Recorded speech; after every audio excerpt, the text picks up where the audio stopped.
Olá, caros alunos, caras alunas, sejam todos de novo bem-vindos ao programa Aprender e Estudar em Casa. Meu nome é João Paulo Oliveira, professor de Língua Portuguesa do 12º ano.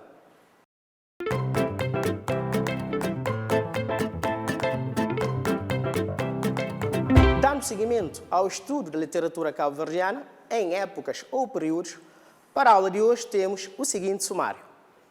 No primeiro ponto, o segundo realismo literário cabo-verdiano. E no segundo ponto, as revistas Certeza e Suplemento Cultural. Mas antes de entrarmos na matéria da aula de hoje, vamos primeiro fazer a revisão da aula anterior. Na aula anterior, se bem se recordam, nós estudamos a moderna literatura cabo-verdiana.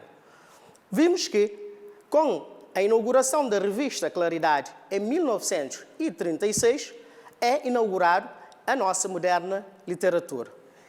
A revista Claridade teve um papel muito importante nesse sentido, porque foi o meio utilizado pelos novos poetas e também pelos novos prosadores para divulgarem os seus textos.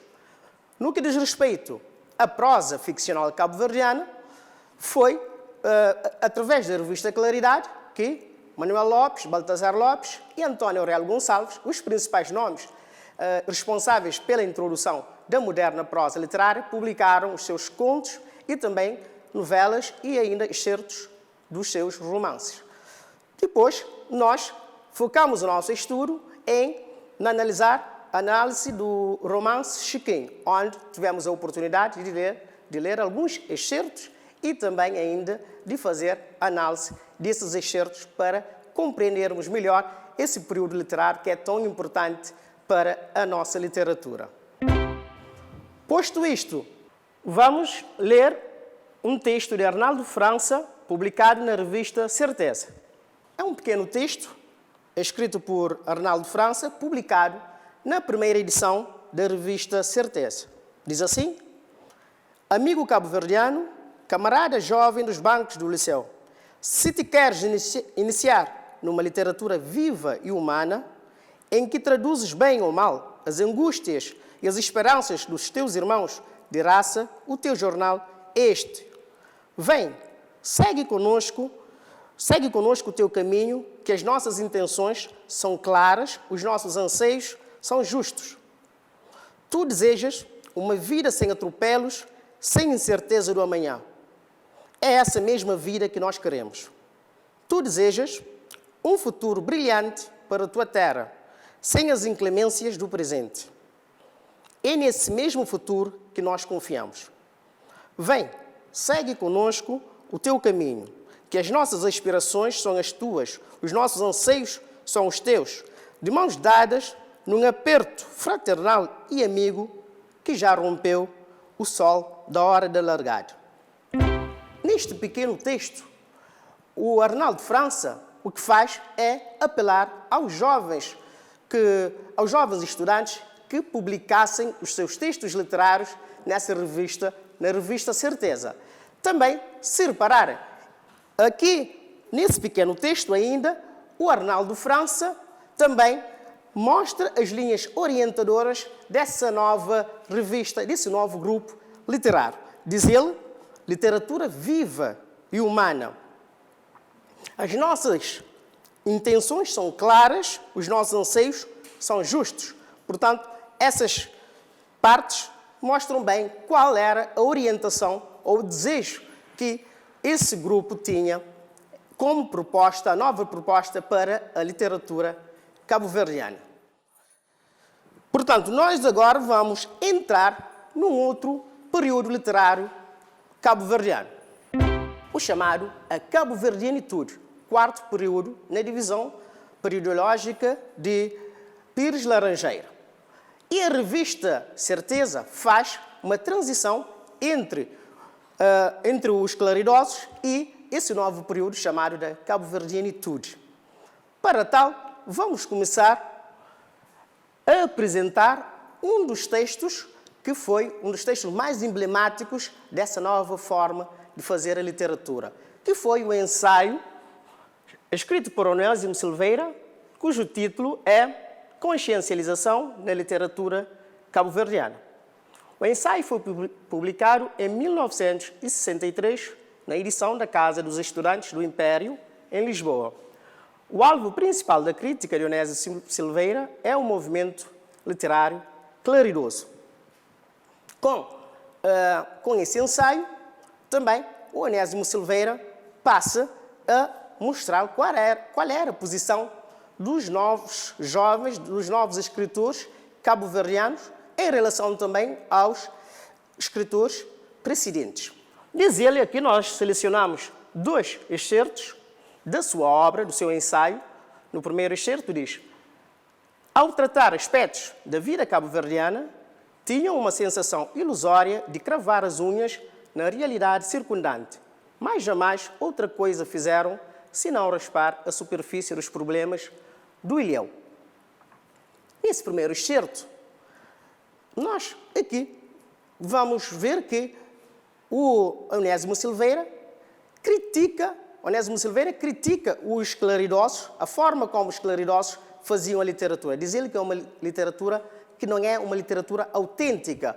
Entre outras coisas, também, nesse mesmo texto, entre outras coisas, diz ele que os claridosos também não levavam muito em consideração as componentes culturais africanas que também faziam parte do homem e da cultura cabo-verdiana. Passemos para o segundo excerto. No segundo excerto, diz: focando o drama da evasão, a dualidade, querer partir e ter que ficar, ou querer ficar e ter que partir, conforme a filosofia evacionista de cada um, acabaram por simplificar arbitrariamente este complexo problema e por oferecer uma imagem estereotipada do homem cabo-verdiano, renunciando constantemente a buscar as raízes psicológicas e sociais do facto imigratório. Neste segundo excerto, Onésimo Silveira critica a posição dos claridosos face à questão imigratória. Segundo ele, os claridosos não tinham percebido profundamente a questão da imigração cabo-verdiana durante esse período. Por quê? Porque falavam somente da imigração para os países ricos do Norte, Estados Unidos e também da Europa, esquecendo-se a imigração para os países do Sul, nomeadamente para Angola e São Tomé e Príncipe. Fazendo isso, segundo Onésimo Silveira, também os claridosos não souberam aprofundar-se na questão da imigração e também nas razões que de facto levaram os cabo-verdianos forçosamente a terem que viajar para os países do Sul de uma forma para poderem também sobreviver. Depois disso, agora nós vamos passar para a análise e também o documentário e falar de 2 revistas que foram muito importantes para a nossa literatura. A revista Certeza e também a revista do Suplemento Cultural. Primeiro, vamos para a revista Certeza. A revista Certeza, o primeiro número dessa revista sai no dia 1 de março de 1944. 3 meses depois, sai o segundo e último número, pois o terceiro foi proibido pela censura. Uma década e tal depois do lançamento do último número da Claridade, surge, em 1944, um grupo formado por alunos finalistas do Liceu Gilianes com ambições de introduzir novas reformas nas produções literárias cabo-verdianas. Entre os principais autores dessa revista temos o Arnaldo França, Orlando Amarilis, Nuno Miranda, Teixeira de Sousa. Esta revista, que é publicada na cidade do Mindelo, em São Vicente, e que é organizada e também onde recebe colaborações de estudantes finalistas do Liceu Gilianes. Continuando ainda com a revista Certeza, nós vamos ver que a semelhança de todas as outras gerações com pretensões de deixar a sua marca na literatura e na cultura cabo-verdianas, a geração dos anos 40 vai também fundar uma nova revista literária, a revista Certeza. Algumas contribuições deixadas pelos escritores da revista Certeza na literatura cabo-verdiana. O alargamento temático, temos o caso do texto Acerca da Mulher, da escritora Orlando Amarilis, que fala sobre a posição social da mulher. A esperança da mudança sociopolítica, a apropriação da literatura para denunciar, a passagem de uma visão regionalista para uma abordagem mais universalista da literatura cabo-verdiana. Os jovens da revista Certeza também conseguiram trazer algumas inovações às letras cabo-verdianas. No entanto, também continuaram a retratar as temáticas que eram retratadas pelos claridosos nos anos 30 e também posteriormente, porque a revista Claridade para nos anos 30 e também depois reinicia em finais de 40, sendo o último número publicado em 1960. Apesar disso, desta proposta, esta vontade dessa nova geração, de facto, porque eram ainda jovens estudantes, sabemos que muitas das intenções não passaram disso mesmo, intenções e que, em termos literários, não tiveram a maturidade ou a preparação, faltava-lhes ainda a preparação científica e literária para porem em prática tudo aquilo que desejariam e que propunham pôr em prática. Uma outra revista, também foi muito importante, já nos anos 50, foi o Suplemento Cultural, que era da revista Cabo Verde, Boletim de Propaganda e Informação, no ano de 1958. Os seus colaboradores contribuem para uma nova estética literária, atualizando uma poesia de intenção realista, mas enriquecida por elementos modernistas e simbólicos. Influenciados pela situação político-ideológica de reivindicação regional e social, o discurso literário tornou-se mais enérgico e protestatório. Entre os principais autores, aqui destacamos Onésimo Silveira, Gabriel Mariano e Ovídio Martins. Os escritores do Suplemento Cultural dessa nova geração são escritores que, em termos literários e científicos, tinham uma bagagem e uma preparação muito mais amadurecida e avançada do que os da geração da revista Certeza. Por isso também conseguiram, em termos literários, realizar melhor as suas propostas do que da geração da Certeza. Para entendermos também melhor o que foi dito aqui, agora vamos passar para a leitura do poema de António Nunes, um dos poemas que ele publicou no segundo número da revista Certeza. Poema de amanhã, tanto que foi publicado no segundo número, como eu referi anteriormente. Mamãe, sonho que um dia, em vez dos campos sem nada, do êxodo das gentes nos anos de estiagem, deixando terras, deixando enxadas, deixando tudo, dos meninos espantalhos atirando fundas, das lágrimas vertidas por aqueles que partem e dos sonhos aflorando quando um barco passa. Mamãe, sonho que um dia estas leiras de terra que se estendem, quer sejam Mato Engenho, Dacabalei ou Santana, filhas do nosso esforço, frutos do nosso suor, serão nossas. E então, o barulho das máquinas cortando, águas correndo por levadas enormes, cheiro de melaço estonteante, quente, novas seivas brotando da terra dura e seca, vivificando os sonhos, vivificando as ânsias, vivificando a vida. Espero que tenham gostado da leitura do poema e agora vamos passar para o momento do exercício.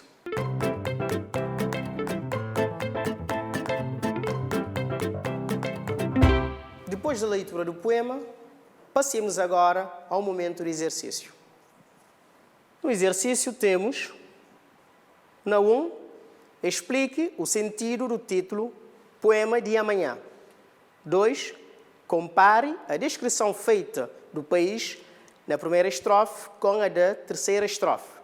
3, que sonho está a exprimir o sujeito poético na segunda estrofe. Para tal, vou-vos deixar um tempinho para poderem refletir, ler novamente o poema e responder bem as questões colocadas.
Conseguiram responder bem a todas as questões?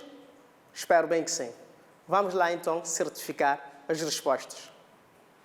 Na 1, explique o sentido do título Poema de Amanhã.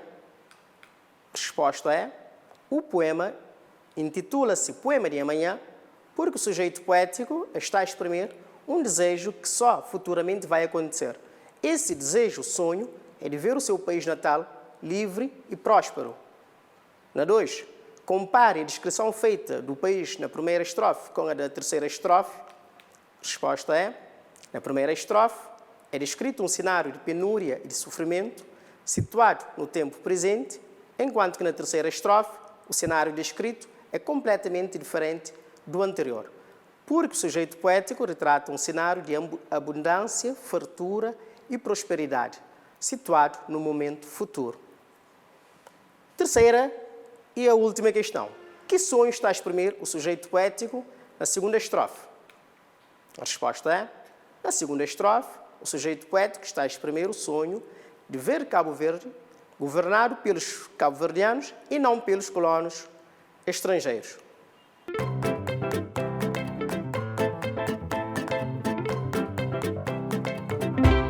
No nosso trabalho de casa de hoje, temos no ponto 1, aponte os nomes das principais revistas literárias cabo-verdianas do século XX.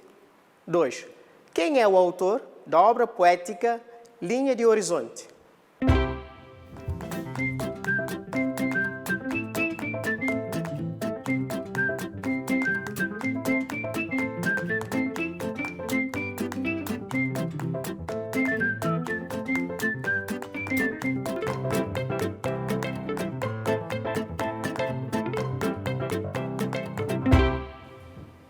Antes de finalizarmos, vamos à síntese da aula. Na aula de hoje, nós falamos do quarto período literário cabo-verdiano, período denominado Cabo-Verdianitude. Também falamos das revistas Certeza e também do suplemento cultural. Depois, lemos e analisamos o Poema de Amanhã, de Antônio Nunes. E assim chegamos ao fim de mais uma edição do programa Aprender e Estudar em Casa. Espero que tenham gostado. Até a próxima lição.